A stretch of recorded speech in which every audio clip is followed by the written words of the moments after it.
Sobat M3 Lovers, kali ini Sobat M3 akan melanjutkan sebuah alur cerita dari komik manhwa asal negara Korea Selatan yang berjudul Lokism.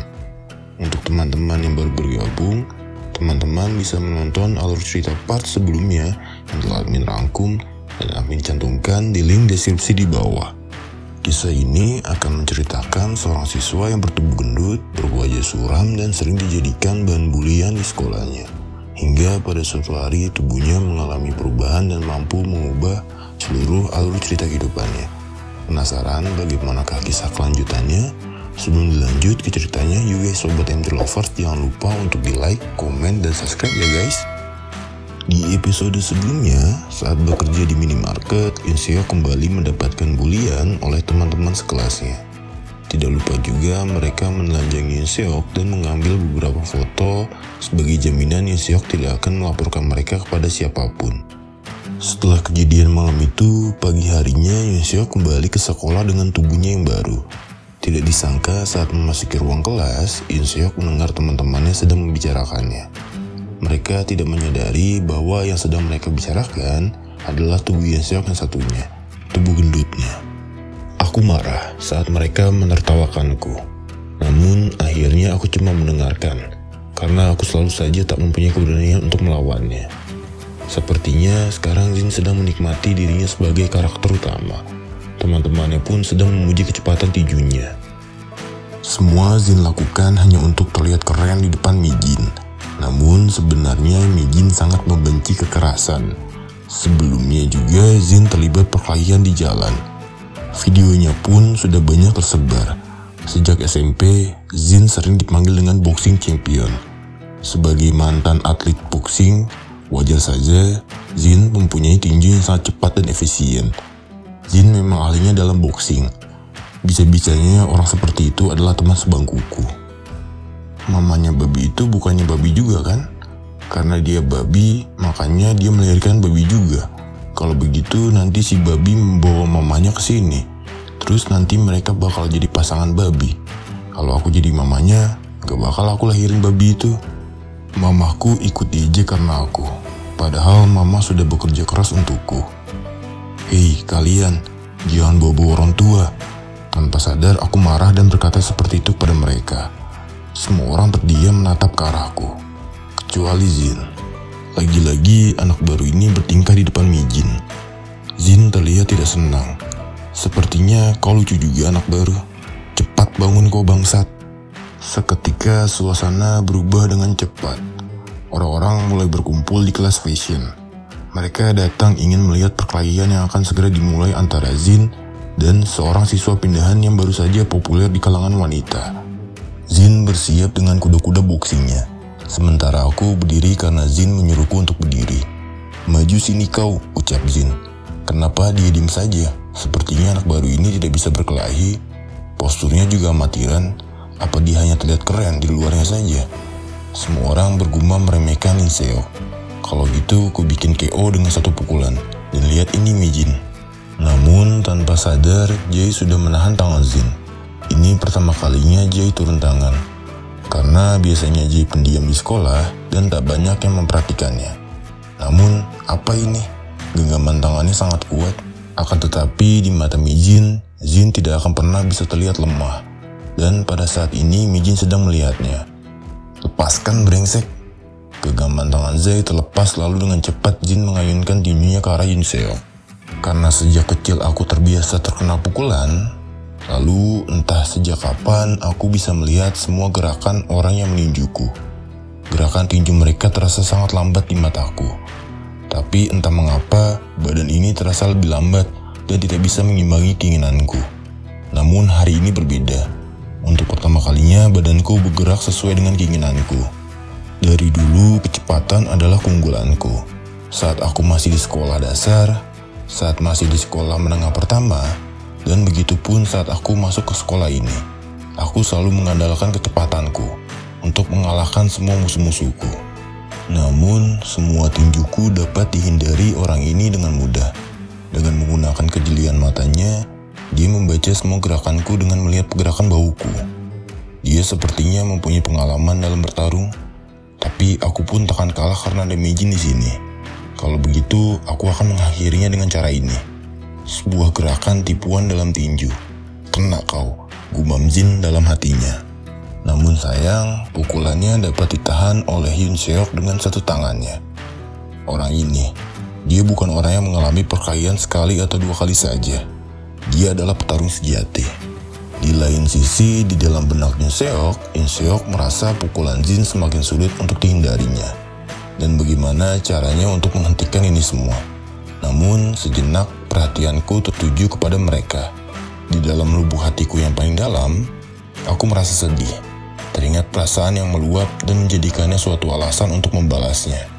Saat ini, Jin sepertinya sudah kelelahan. Semua pukulannya yang mengarah padaku dapat dihindari dengan sempurna. Tinggal bagaimanakah cara untuk mengakhirinya. Lalu aku teringat akan semua kenangan masa lalu. Saat dimana aku dipukuli oleh Lee Tae-sung. Aku ingat Lee Tae-sung pernah berkata, pukulan pertama harus mengarah dan mengenai bagian vital. Aku hanya perlu menghindar dan mencari kesempatan. Lalu ketika kesempatan itu ada, aku hanya perlu memanfaatkannya sebaik mungkin dan mengarahkan tinjuku ke arah bagian vital. Jin pada akhirnya jatuh dengan sekali pukul. Semuanya itu kulakukan untuk pertama kalinya. Melihat lawan yang jatuh di hadapanku. Dan respon semua orang yang kudapat. Mereka tertawa dan memujiku. Sedangkan untuk Jin, sepertinya dia sangat malu dan marah. Dia kalah di hadapan Meijin wanita pujaannya. Setelah itu, kabar perkelahian dan kekalahan Jin, sang juara tinju, menyebar dengan cepat ke setiap kelas. Bahkan ke setiap jurusan. Dan tanpa disadari, Park Yun Seok menjadi perhatian dari setiap pentolan yang ada di sekolah. Bahkan, gangster terkenal di luar sekolah pun ikut membicarakannya. Setelah perkelahian di kelas, Shin berganti di toilet sekolah saat jam istirahat. Terlihat 3 orang anak dari kelas fashion yang sedang asik ngudut sembari membicarakan tentang Park Yun Seok. Mereka anak-anak yang sebelumnya menghina ibu Yun Seok. Sepertinya mereka sedang merencanakan untuk mengeroyok Yun Seok. Dan tanpa mereka sadari, rencana mereka didengar oleh Jae yang saat itu juga berada di toilet. Jae memang seorang anak yang mendiam. Namun di balik sosok yang pendiam, Jae tidak bisa diremehkan begitu saja. Nampaknya Jae memiliki kesan yang baik terhadap Yun Seok. Karena kesan baik itulah, Jae sedikit membantu Park Yun Seok dengan cara menghabisi ketiga anak yang tadi membicarakan Yun Seok. Semua itu dilakukan oleh Jae seorang diri. Tak disangka, Jae yang pendiam juga sebenarnya seorang yang ahli dalam pertarungan. Waktu pun berlalu, tak terasa malam pun tiba. Kini saatnya Park Yun Seok kembali berganti ke tubuh aslinya, tubuh gendutnya. Dapat mengalahkan Jin yang ahli dalam tinju seperti mimpi baginya. Mungkin jika tubuh gendut ini yang melakukannya akan jauh berbeda hasilnya. Banyak hal yang terjadi hari ini. Dan saatnya untuk kembali ke realitas sebenarnya dari hidup ini. Apa yang orang lain pikirkan tentangku tercermin jelas dari pandangan mereka. Pandangan dingin yang kuterima dari kesan pertama orang-orang yang melihatku. Dinilai sebelum bisa membuktikannya. Bahkan dikasihani oleh seorang pengemis. Hidup ini pun tak berubah sama sekali jika aku tidak berusaha mengubahnya. Mungkin saat ini bisa dimulai dengan sedikit berolahraga, walau itu sangat sulit dilakukan. Di tengah olahraga, secara tak terduga seorang pelanggan wanita cantik datang. Wanita ini melihatku dengan keadaan seperti ini. Pasti dia akan merasa jijik melihatku. Namun sungguh tidak disangka wanita ini meresponku dengan baik. Kakak ini pun sampai membelikanku minuman juga. Seandainya semua wanita seperti ini, alangkah indahnya dunia ini. Shin beralih ke kawanan geng Jin. Mereka rupanya sedang mengeluhkan luka-luka yang mereka terima setelah dihajar habis-habisan oleh Jae saat berada di toilet sekolah tadi siang.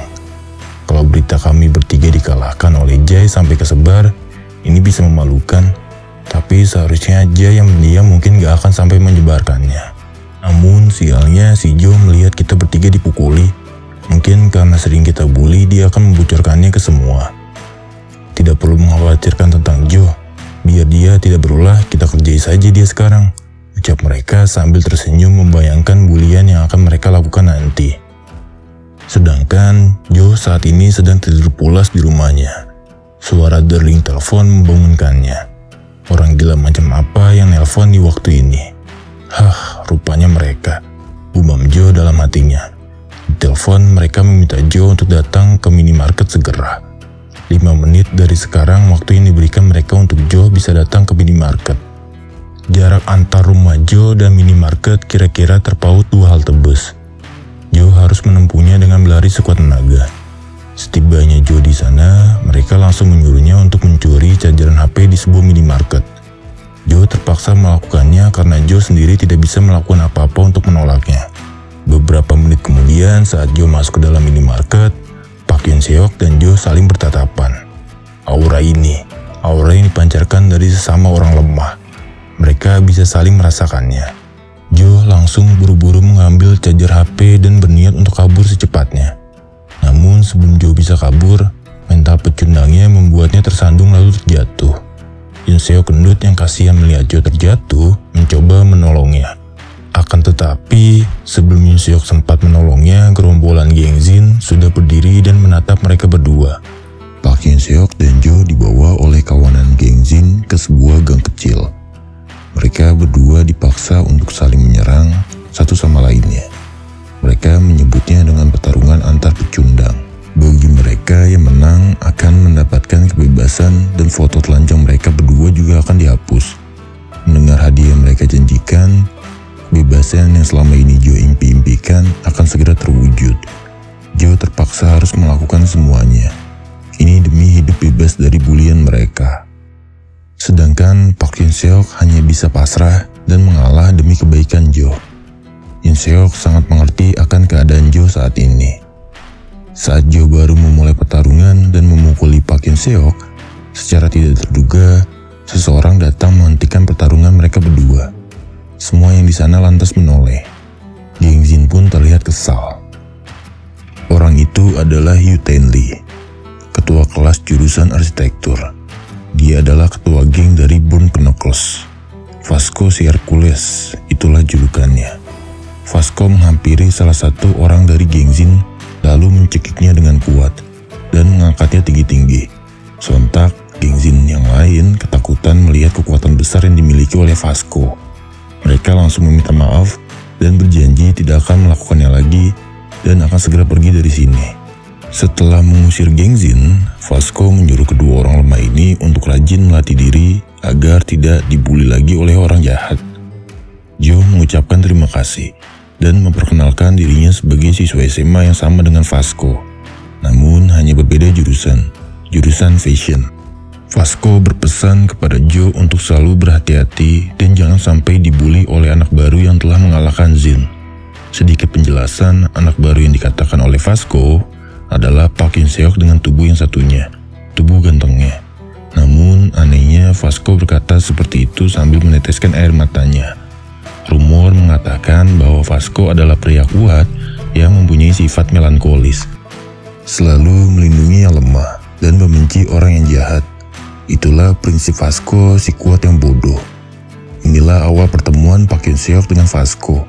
Namun jelas di sini Vasco tak menyadari kalau sebenarnya orang yang dia maksud barusan sedang berdiri di hadapannya. Si anak baru Park Hyun Seok yang tampan.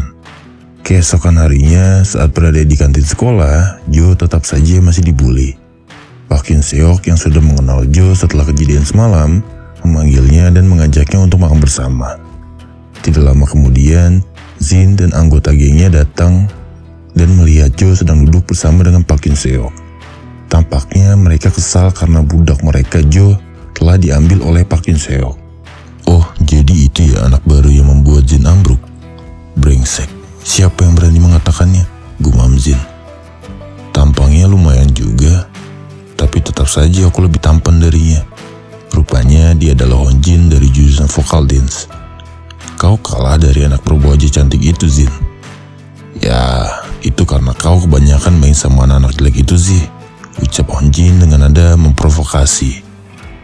Entahlah, aku memang kalah dari cowok cantik itu, tapi aku tidak akan kalah darimu. Dan itu karena kau selalu bareng dengan anak-anak yang tidak normal, balas Jin. Rupanya kau ingin cari mati ya? Apa kau mau mencobanya? Ucap Jin sambil melepaskan sebuah tinju yang hampir mengenai wajah Honjin. Jin benar-benar cepat. Kalau seandainya tadi aku kena pukul, aku sudah siap untuk menyambar dan menjatuhkannya. Sepertinya kecepatan antara Jin dan Honjin seimbang, karena sama-sama cepat. Bukan hanya itu, mereka juga memiliki kepribadian yang sama, mudah sekali untuk berkelahi, ucap Yoon-seok melihat keributan yang sedang terjadi. Lalu tiba-tiba datanglah Vasco yang langsung ikut nimbrung dalam keributan antara Jin dan Honjin. Melihat Vasco tanpa sadar, Yoon-seok langsung menyapanya, dan itu membuat Vasco berpikir bahwa Yoon-seok sedang menantangnya untuk berkelahi. Dan lagi, bukankah itu anak yang kemarin sedang dibully? Gumam Vasco di dalam hatinya. Apa-apaan kau memanggilku? Apa kita saling mengenal? Kau tak pernah kena marah ya? Tanpa dan kuat, ucap Vasco sambil berjalan menghampiri Yoon-seok, lalu dengan kuat menggenggam pundak Yoon-seok. Bahkan, Jin dan Honjin berkeringat melihatnya. Mereka mengakui kekuatan cekraman bahu milik Vasco. Hampir semua kelas arsitektur pernah merasakan cekramannya, dan semuanya dibuat pelutut di hadapannya. Namun, hal yang tak terduga terjadi. Yoon-seok dapat menahan kekuatan cekraman milik Vasco. Bahkan bukan cuma menahannya, Park Yoon-seok dapat melepaskannya hanya dengan menggunakan satu tangannya, dan dia masih bisa tersenyum. Semua orang yang melihat kejadian ini terperangah tak percaya. Begitupun juga Vasco. Rumor mengatakan dia lebih cepat dari Jin, tapi bukan cuma sekedar cepat, melainkan dia juga kuat, gumam Vasco dalam hatinya. Tak disangka anak baru itu lebih kuat dari dugaan. Situasi ini bisa gawat jika terus dibiarkan. Kalau mau menang darinya kemungkinannya sangat kecil, dan kalau sampai kalah bisa gawat. Kekalahan Vasco itu sama dengan kejatuhan untuk seluruh geng Burnocle. Dan saat ini terlalu banyak mata yang menyaksikan. Pertarungan omong kosong ini harus segera dihentikan dan harus diakhiri dengan benar. Sebelum Vasco mengayunkan tinjunya, di saat itulah aku harus memisahkan Vasco dan membawanya pergi dari sini. Hei, rupanya ini cuma kesalahpahaman ya. Kau dari kelas mana? Ucap Byeonpak menengahi Vasco. Padahal sedikit lagi akan terjadi perkelahian yang menarik. Byeonpak ini pintar sekali melihat situasi ya, gumam Jin dan Honjin yang merasa kecewa. Di lain sisi, Park Yoon-seok senang karena situasi yang menegangkan tadi bisa dia hindari berkat Byeonpak yang tiba-tiba ikut campur dan menengahinya. Sebelum pergi, Vasco memberikan pesan kepada Jo agar dirinya jangan mau kalah dan tetap percaya pada dirinya sendiri. Sepertinya Vasco masih salah paham dan menganggap Park Yoon-seok sebagai orang yang jahat. Bukannya itu terlalu kejam, tapi Vasco terlihat sangat keren, gumam Park Yoon-seok dan Jo yang kebingungan. Seketika kantin menjadi heboh dan banyak anak-anak yang mengaguminya. Salah satunya adalah Hyunjang dari kelas kecantikan. Meskipun terlihat tampan, sepertinya dia tidak sombong, gumam Hyunjang dalam hatinya. Lalu setelah beberapa saat kemudian, terlihat anggota Jin sedang berkumpul sambil ngudut santai di toilet sekolah. Mereka membicarakan tentang Park Yoon-seok yang dapat menahan cekraman dan intimidasi dari Vasco. Oleh sebab itu, mereka sepakat untuk berteman dengan Park Yoon-seok dan juga membuat Jin berteman dengannya. Dengan cara seperti itu, posisi mereka dalam sekolah bakal aman. Berteman dengan dua orang yang kuat. Tapi bagaimana caranya? Apa? Nongkrong bareng? Iya, kan semester baru sudah dimulai. Nggak ada salahnya kita nongkrong bareng. Bagaimana kalau kau ikut juga? Kan sesama teman itu hal yang lumrah untuk kumpul bareng, ucap ketiga orang dari geng Jin. Kumpul bareng dengan teman, hal yang sudah ku nanti-nantikan sejak dulu. Mimpiku terwujud, menghabiskan waktu bersama teman-teman. Aku sudah lama kesepian. Sampai detik ini aku selalu melakukan apapun sendirian, gumam Yoon-seok dalam hatinya. Kita janjian hari ini jam 7 malam. Jangan lupa untuk datang ya, ucap ketiga orang geng Jin dengan wajah berkeringat menantikan jawaban Yoon-seok. Oh, oke, baiklah, aku akan datang, ucap Yoon-seok dengan senang. Begitupun ketiga orang geng Jin, mereka juga merasa lega atas jawaban Yoon-seok. Lagi pula hari ini adalah hari liburku di minimarket. Badan asliku tidur sedikit lebih lama mungkin tidak masalah, gumam Yoon-seok dengan hati yang berdegup. Di lain sisi, rupanya Pak Hanul sedang menguping pembicaraan antara Yoon Seok dengan ketiga orang geng Jin. Sepertinya dia sedang memikirkan sesuatu setelah mendengar pembicaraan Yoon Seok. Lalu beberapa waktu kemudian malam pun tiba. Kini waktunya Yoon Seok untuk datang ke tempat yang telah teman-temannya janjikan. Aku merasa bahagia karena aku dimasukkan ke dalam sebuah grup chat oleh teman-teman. Ini semua seperti mimpi. Tapi kenapa tempat yang mereka katakan berada di dalam sebuah gang sempit, gang yang sepi dan juga lusuh. Tempat makannya berada di lantai 2. Aku bisa membayangkannya. Jangan-jangan mereka mengajakku ke restoran yang mewah. Lalu setelah itu lanjut berfoto-foto dengan teman-teman. Di balik tempat itu rupanya aku bisa melihat teman-teman. Tegang sekali rasanya. Mungkin lebih baik menarik nafas dulu, baru setelah itu masuk ke dalamnya. Tapi apa ini? Pemandangan menegangkan yang ada di depan mataku. Diselimuti asap kelabu yang tidak menyenangkan. Suasana yang jauh dari apa yang kubayangkan selama ini. Mereka juga mengajak Jin. Dilihat dari ekspresinya, sepertinya dia juga tidak mengetahuinya. Di sana juga terlihat pemandangan 2 gunung kembar yang menjulang tinggi. Pak Hanul juga datang rupanya. Mereka juga memesan banyak minuman keras. Mama, apakah semua ini tidak apa-apa? Sepertinya aku masuk ke dalam tempat yang semestinya tidak boleh aku masuki. Bagaimanakah kelanjutan kisahnya?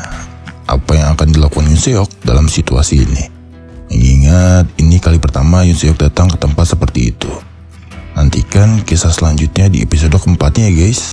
Apabila ada kesalahan dalam penyampaian dan penyebutan alur cerita ini, admin MT Lovers mengucapkan mohon maaf ya guys.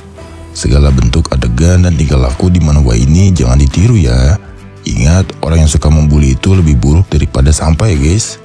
Jaga terus orang yang menyayangi kalian, terutama orang tua kalian. Ikuti terus kisah-kisah manhwa lainnya hanya di MT Lovers. Jangan lupa untuk di like, komen, dan subscribe ya guys. Kami segenap kru MT Lovers mengucapkan terima kasih dan sampai jumpa.